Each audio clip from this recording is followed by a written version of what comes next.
The house was never quiet. Yelling, crying, slamming doors. Zariah had grown used to it. She sat on the edge of her bed, knees pulled to her chest, staring at the cracked ceiling. Outside, sirens screamed, and gunshots popped like fireworks in the distance. Her stomach growled, but she ignored it. Hunger was just another thing she had to fight through. Her mother was in the living room, arguing with some man.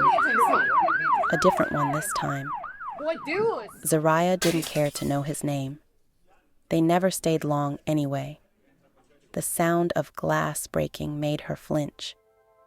She gritted her teeth and reached for the small notebook hidden under her mattress.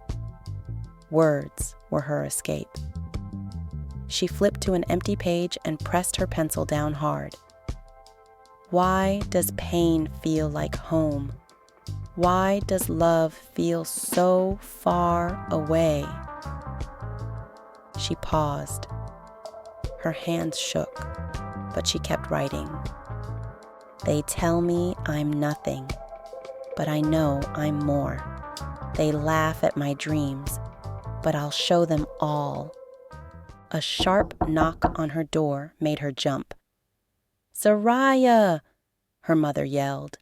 You got money? Zariah swallowed the lump in her throat. No. Lying again? I know you've been braiding girls' hair after school. Give me what you got. Zariah clenched her fists. She worked hard for that money, saved every dollar, hoping it could help her escape one day. I don't have any. She lied again. The door flew open and her mother stormed in. Her eyes were wild, desperate. Don't play with me, girl. I need it now. Zariah shook her head. The slap came fast, stinging her cheek and making her eyes water. She refused to cry. She wouldn't give her that satisfaction. Her mother yanked open drawers, searching. Finding nothing, she scoffed and left the room, muttering curses under her breath. Zariah sat frozen. She touched her cheek lightly and took a shaky breath. The money was safe. She had hidden it well. She wouldn't let her dreams be stolen. The next morning, she pulled her hood over her head and walked to school, avoiding the broken glass on the sidewalk. The kids at school had their own battles. Some fought with fists, some with words, and some, like Zariah, fought in silence. Yo, Z, a voice called. It was Malik, her only real friend. Why you always walk like you carrying the world on your back?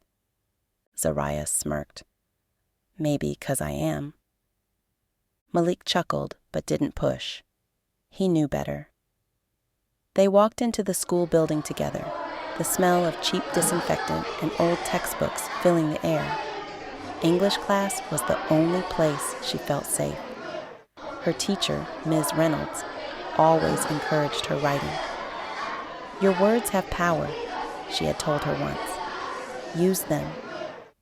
But the other students, they weren't so kind. Look at her, a girl whispered. Always acting like she better than us.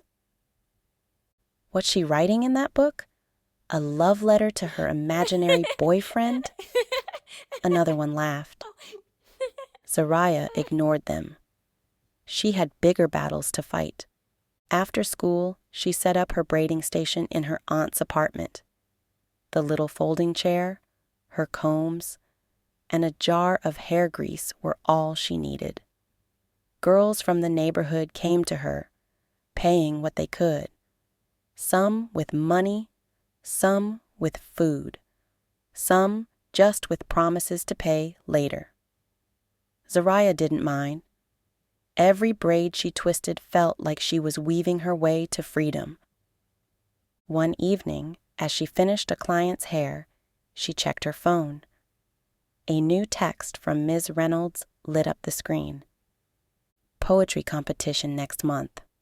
Prize, $5,000 scholarship. You have to enter. Zariah's heart pounded. $5,000. That was more money than she had ever seen in one place. It could be her way out. But doubt crept in quickly.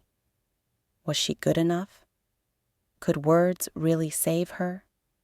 She stared at her reflection in the small mirror beside her.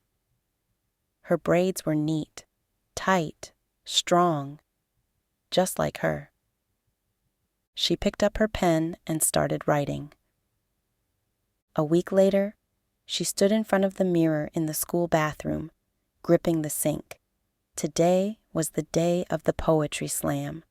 Her hands felt cold. Her heart raced. "You got this," Malik said, standing behind her. "Go out there and kill it." Zariah exhaled sharply. She stepped onto the stage, staring at the sea of faces. The microphone felt heavy in her hands. For a moment, she froze. Then she remembered every slap, every insult, every night she went to bed hungry. She remembered the power of her words. She took a deep breath and spoke. "They tried to break me, but I bend like my braids, twist me, pull me, stretch me, but I don't fade. I am roots in the dirt. I am storms in the sky. I am here, I am strong, and I will rise." The crowd was silent. Then the applause came, loud, thundering, unstoppable. Zariah felt something she hadn't felt in a long time. Hope. After the poetry slam, everything changed. The video of her performance went viral. People she didn't even know were sharing her words, calling her powerful, inspiring. Colleges reached out, sponsors offered to help, but at home, things got worse.